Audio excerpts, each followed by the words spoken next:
다음 돈의 현안 관련 키워드는 바로 서울 춘천 고속도로입니다. 서울 춘천 고속도로는 한 28%가 인하가 되는 거예요. 근데 대구 부산 고속도로는 52%가 거의 줄어들었어요. 50%예요. 예. 이 기준 자체는 또 어떻게 결정이 됐는지. 그런데 실제로 놓고 보면은 한국도로공사에 소속된 도로들이 네. 재정 상태가 더 나아요. 더 싸게 받는데 더 낫다. 이 최초에 공사비에부터 문제가 좀 있지 않았는가. 사실은 민자 사업자는 땅 짓고 헤엄치기 아닙니까? 그렇죠. 9개 회사 대표이사가 국토부나 도로공사 고위공무원 출신으로 돼 있었어요. 그러니까 결국 내부 논리를 가지고 그러니까. 민자 회사에 가서 악용해 먹는다. 전국적으로 이슈가 된 키워드를 가져와 봤습니다. 바로 예. 의료체계 붕괴. 그래서 아이가 화상을 입었는데 병원들에서 아이가 자가격리 상태였기 때문에 받을 수 없다라고 병원 입장에서도 난감할 수가 있어요. 이 친구가 왔다 갔을 때 그 병동 전체에 접촉한 분들도 다 자가격리가 들어갈 수가 있거든요. 그런 환자들을 위한 긴급 네, 어떤 네. 게 그렇죠. 구축이 됐어야 되는데 네. 그게 누수가 있었던 거라고 저는 보이거든요. 예.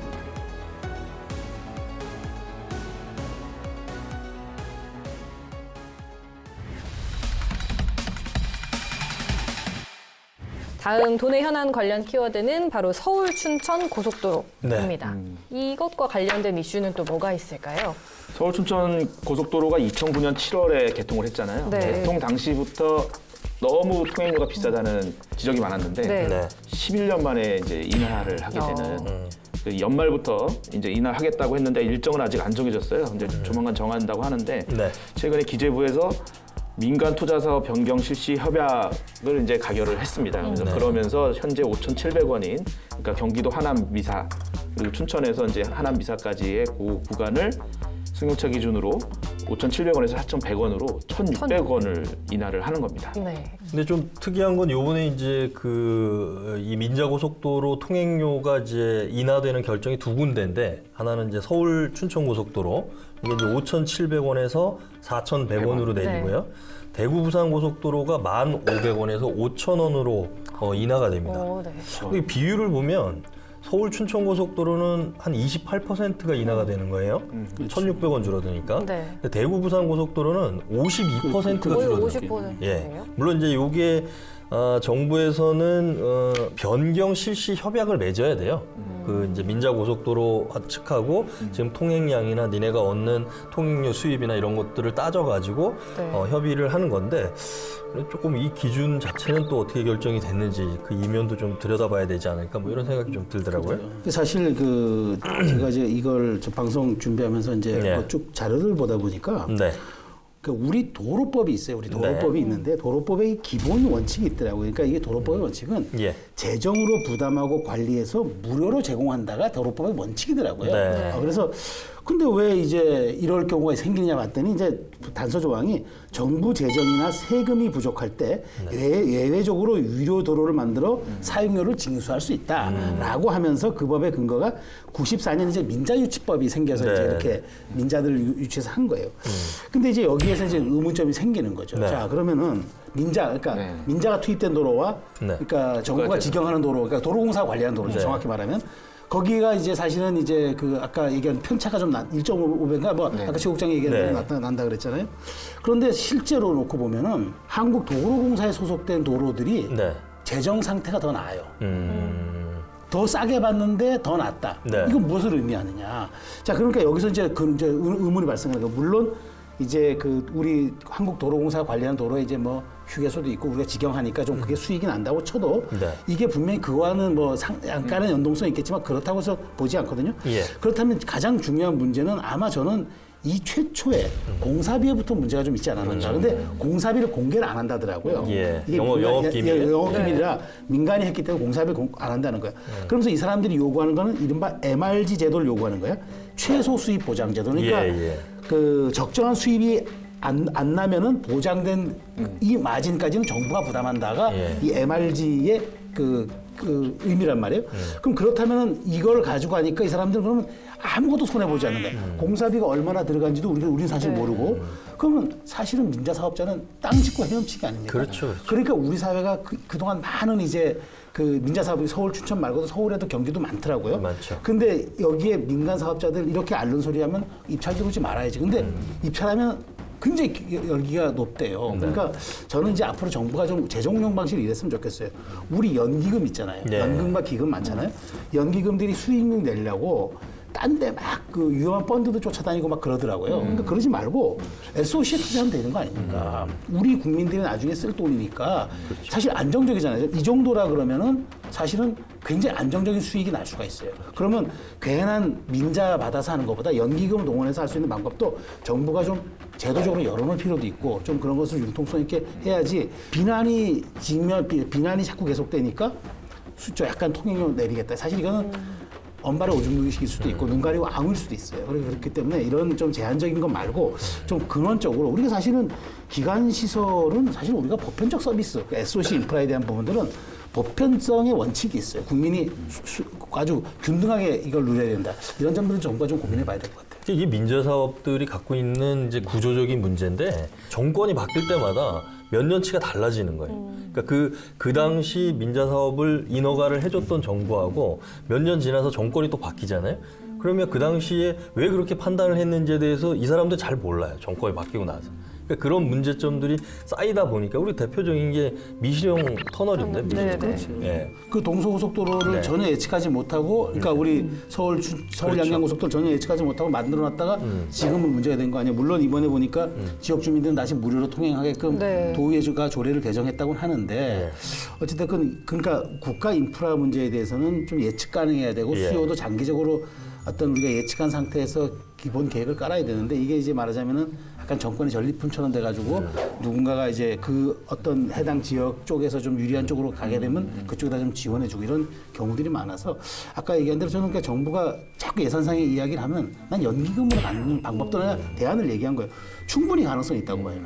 그러니까 그 부분은 이제 뭐 우리가 아직 전문 분야라서 잘 네. 모르겠는데 아무튼 이게 지금 미시령 관통도로만 해도 30년 동안에 그 회사에다가 줘야 되는 손실 보전금이 4,250억이 넘는다고 하잖아요. 좀 문제가 많은 것 같아요. 이것도 지금 현재 과정들을 다시 한번 좀 봐야 되지 않느냐 뭐 이런 지적들이 있는 것 같아요. 그래서 한번 다른 분야에서 한번 살펴볼 거는 예. 그 네. 국토부 이게 정부에서 근무하던 고위공직자들이 네. 퇴직을 한 다음에 이제 민자 사업자의 대표로 가는 경우가 많죠. 많았어요. 그래서 살펴보니까 건설교통부 서울청장 출신이 신대구 부산고속도로 대표, 그리고 건교부 도로국장 출신이 제2 서해안고속도로 대표를 했고요. 그래서 9개 회사 대표이사가 국토부나 도로공사 고위공무원 출신으로 돼 있었어요. 그러니까 서울 춘천 고속도로도 그 부분의 한 명이었습니다. 그러니까 결국 내부 논리를 가지고 민자 회사에 가서 악용해 먹는다. 그러니까 이런 이제 의혹이 있는 거죠. 그리고 의혹이 있고 정부에서 뭐를 하려고 할 때 방어 논리. 방어가 이제 되는 거죠. 정말 공사비가 얼마 들어갔고 투명하게 뭐 여기에 대한 다른 여러 가지 비용이 사업 비용이 들어가지 않았겠어요?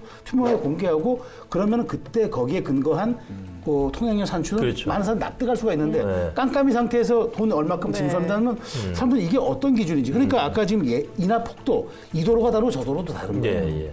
그러니까 이게 다 근원은 공사비에 있는 거란 말이죠. 예. 그런데 이걸 공개하지 않으니 우리로서는 이게 뭐 혜택인지 아니면 우리가 뒤로 또 까지는 건지 아무도 알 수가 없는 거란 말이죠. 그러니까 좀 정부가 이런 점들은 좀 고려를 해봐야 그렇죠. 되겠죠. 네. 네.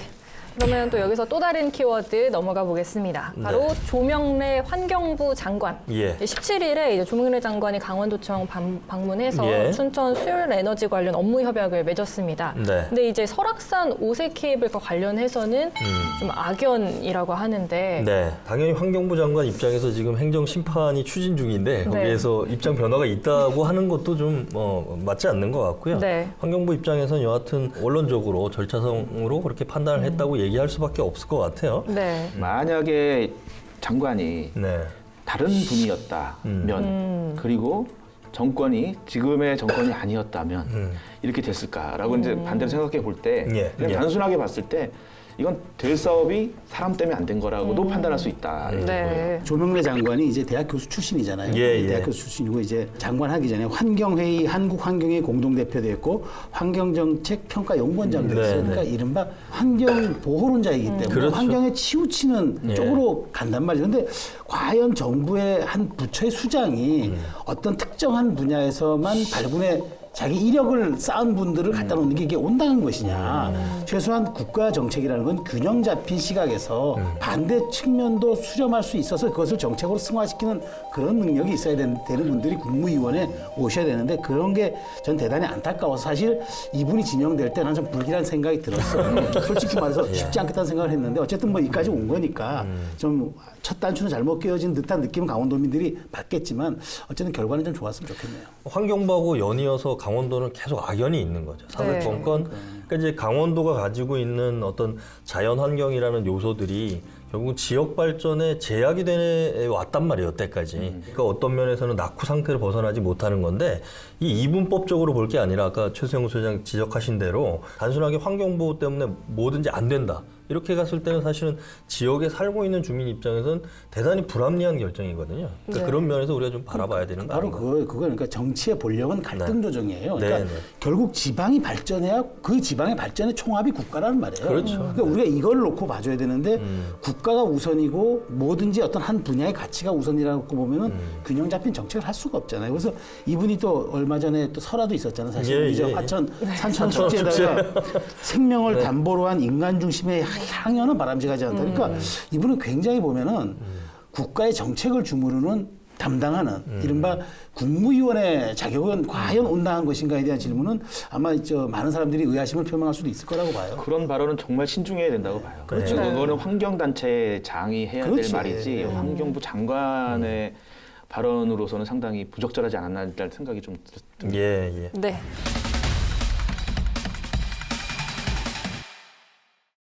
그러면 이번에는 또 전국적으로 이슈가 된 키워드를 가져와 봤습니다. 바로 의료체계 붕괴입니다. 좀 코로나19 상황이 좀 길어지면서 네. 응급 환자들의 진료 거부 사례들이 올라오고 있다고 합니다. 이와 관련해서 좀 이야기해 볼까요? 최근에 인터넷에서 봤어요.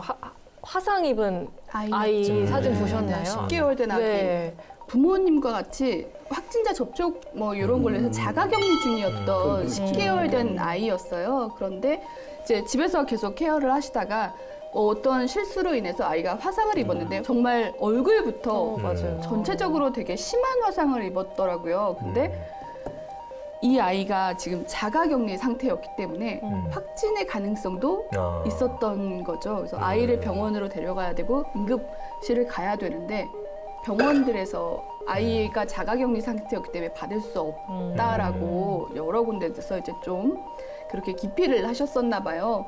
그래서 아이가 좀 심한 화상을 입은 상태로 좀 오랫동안 방치되는. 근데 요거는 이제 좀 팩트를 조금 더 짚어봐야 되긴 네. 할 텐데 뭐냐면 그 자가격리 중이거나 확진 가능성이 있는 이제 뭐 예를 들어서 잠복기에 있거나 이런 경우에 병원을 왔다 가게 되면 그 병동 전체가 그렇죠. 격리가 돼야 돼요. 그렇죠, 그렇죠. 그러니까 이게 뭐 그 내용 자체가 우리 이제 강원도 내에서 있었던 일은 아닌 것 같은데, 근데 이 경우에 병원 입장에서도 난감할 수가 있어요. 왜냐하면 화상 전문 치료를 하는 의료진하고 이 친구가 왔다 갔을 때 그 병동 전체에 접촉한 분들도 다 자가격리가 들어갈 수가 있거든요. 그러니까 이게 이제 대체로 나오는 것들이 뭐 어떤 사례들이 어떤 건지 면밀하게 좀 뒷얘기까지 좀 봐야 되긴 할 텐데 그런 좀 의료기관 입장에서도 고충이 좀 있을 것 같아요. 그렇죠. 이게 방역 체계가 어떻게 보면 네. 좀 그런 환자들을 위한 긴급 네, 어떤 네. 이게 그렇죠. 구축이 됐어야 네. 되는데 네. 그게 누수가 있었던 거라고 저는 보이거든요. 예, 예. 그 또 다른 한 분이 임산부였어요. 네. 근데 지금 열이 많이 났었던 거예요. 그리고 약간 제가 듣기로는 조상기도 좀 있었다고 하더라고요. 그래서 119에 신고를 해서 내가 지금 이런 증상이 있다라고 했는데 거기에는 고열로 이제 있다라는 그걸 보고 또 다른 응급센터들에서 받지를 못하겠다가 되셔서 예.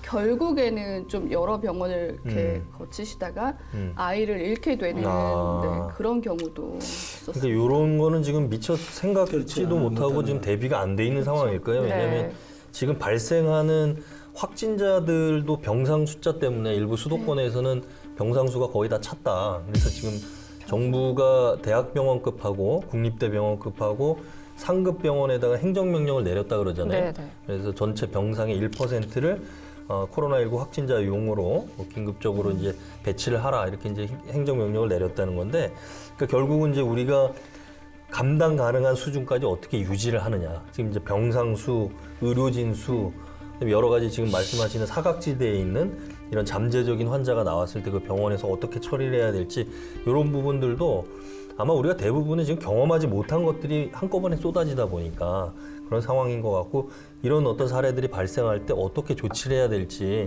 그런 거는 뭐 방역 당국에서도 처리를 하겠지만 언론에서도 계속 좀 관심을 가져야 될 것 같아요. 여기서 이제 병상 부족 얘기도 하고 지금 네. 이제 우리가 어디를 가야 되느냐 네. 혼란스럽기도 하고 이제 물론 정부는 여기서 지금 뭐 대책을 마련하느라고 뭐 민간이 할 경우에 최대 뭐 40억까지 지원하겠다는 그런 인센티브도 얘기하는데 근데 당장 지금 환자가 발생하거나 급한 일이 벌어지면 곤란하잖아요. 네. 제가 전문가에게 들은 이야기인데 이럴 때 제일 좋은 방법은 자치단체라든가 병원에 문의하지 말고 119에 문의하라는 거예요. 그러면은 119는 응급의료센터라든가 지금 뭐 선별진료소라든가 네. 모든 정보가 총합이 돼 있기 때문에 그렇다면 거기서 판단해서 가장 빠른 쪽으로 이제 할 수가 안내를 있다는 할 거예요. 수가 그러니까 있으니까. 119가 만능이라는 얘기는 아닌데 현재 병상 부족이 된 상태에서 과거 같이 많이 있으면 병원에 바로 얘기할 수도 있고 보건소 얘기할 수도 있고 자치단체에 문의할 수도 있는데 급한 상황이 발생하면 무조건 119에 얘기하면은 그나마 컨트롤 타워가 시급하게 되고 그 다음에 어떻게 배정된다면 다시 이제 각자의 처한 어떤 그런 상황에 따른 이제 기관들이 네. 책임을 져주지만 지금으로서는 처음에 판단됐을 때는 헷갈리거나 아주 다급할 때는 119한테 물을 때는 그나마 이제 배정할 수 있는 그런 권한들이 조금 있고 정보가 있기 때문에 그런 경우들을 활용하는 게 좋겠다라는 네. 제가 그 얘기를 들었습니다. 네. 또 한 가지 그 궁금한 것 중에 하나가 우리가 원래 강원도에서 춘천에 그 생활치료센터를 네. 운영하잖아요. 네. 동해시가 망상 제2오토 캠핑장을 치료센터로 전환해가지고 이제 운영을 하겠다 그러는데 강원도 내 지금 병상수라든지 이런 건 어떻습니까? 음압병상은 강원도 내 강원대병원과 원주와 강릉에 있는 의료원 네. 쪽에서 운영이 되고 네. 있는데 병상으로는 26개 정도입니다. 근데 네. 21일 날 오전에 기준으로 지금 155개 병상이 사용 중이고요. 네. 현재 51개의 병상은 사용 가능한 상태입니다. 뭐 그리고 여유가 아직 있는 거예요? 중증 음압 병상은? 같이 말씀을 드리자면 예. 여유가 있어 보이지만 안심할 수 있는 상황은 아니라고 볼 수 있습니다. 지금 네. 현재 24명이 입원 대기 중이에요. 이게 뭐 왜 남아있는데 안 들어가냐라고 말씀을 하신다면 저희도 확인을 해봤거든요. 네. 왜 남아있는데 안 들어가고 대기 중인가요? 라고 여쭤봤더니 빠져나가신 거예요, 바로. 그러면 이제 소독도 다시 해야 되고 아. 조치를 좀 한 다음에 다시 들어가셔야 되기 때문에 지금 이만큼의 인원이 빠져나갔고 이제 24명이 다시 들어가셔야 되는 대기 상태로 남아 있어서 결국에는 그렇게 되면 20개 정도밖에는 채 안 남는 상황이 될 수 있고요. 네. 그리고 현재 오늘 오전까지 21일 검사를 해서 오전까지? 21일 오전까지 검사를 한 후에 아직 양성인지 음성인지 결과를 기다리는 분이 2,000명이 넘습니다. 네, 그렇기 때문에 병상이 뭐 51개 병상이 지금 현재 사용 가능하다고 하더라도 안심할 수는 없는 상황이라고 볼 수 있죠. 마무리 한 줄 평을 뽑아보겠습니다. 예. 저도 이번에 한번 뽑아볼게요. 네. 예, 알겠습니다. 의료체계 붕괴와 관련된 보도 이와 관련한 한 줄 평 정리해보겠습니다. 예. 눈이 먼저 할까요? 눈이 먼저 할까요? 어려워요. 일단 뭐 저는 뭐 마찬가지인데 지금 3차 대유행이라고 지금 표현하잖아요. 11월부터. 그래서 1차, 2차보다 지금 더 상황이 심각하다 이렇게 지금 전문가들이 진단하고 있는데 여기서 가장 특징적인 게 중심이 없기 때문에 가장 위험한 사람이 나거나 내 주변에 있는 지인일 수 있다는 거죠. 그래서 그런 상황에서 좀 우리가 대응을 해야 될 것 같은데 결국은 저는 이렇게 뭐 한 줄 평을 얘기하면 코로나19 바이러스가 지금 진화하고 있다고 얘기하잖아요. 그래서 코로나19 바이러스가 결국은 우리가 방심하거나 지치기를 노리는 것 아니냐. 이렇게 좀 생각이 듭니다. 좀 지치면 안 된다. 그렇죠. 지치지 말고 방심하지 네. 말아야 된다. 소장님이 멋진 걸 하실 것 같아요. 중간에 얼른 치고 빠지겠습니다. 저는 학교 다닐 때 저희 요맘때 되면 저 오래돼서 지금 불조심 포스터 그렇죠. 뭐 이렇게 이런 거 많이 썼었거든요. 네. 꺼진 불도? 꺼진 불도 다시 보자 뭐 네. 이런 것처럼 약간 그런 생각을 했었는데 코로나19 예외 없다. 의심나면 나부터 검사. 뭐 이렇게 해서 네네. 정말 내가 혹시 하면 검사를 빨리 받는 게 확산을 네. 막는 방법이 아닐까 생각했습니다. 저는 일단 소장님보다 먼저 할 거예요. 저는 사회적 거리두기에만 의존하다가는 의료체계 붕괴 순식간이라고 하겠습니다. 그만큼 좀 대책이 필요하다고 생각합니다. 네. 지금은 사실 뭐 미중유의 시기잖아요. 아무도 경험해보지 못한 길을 우리가 가고 있고 또 그런 상황을 지금 겪고 있는데 짤막하게 얘기하겠습니다. 그러니까 뭐 이건 뭐 정부든 자치단체든 우리든 똑같이 특별한 시기에는 특별한 대책이다. 특별한 대책. 그렇죠. 한 번도 경험해보지 못한 상황입니다. 네.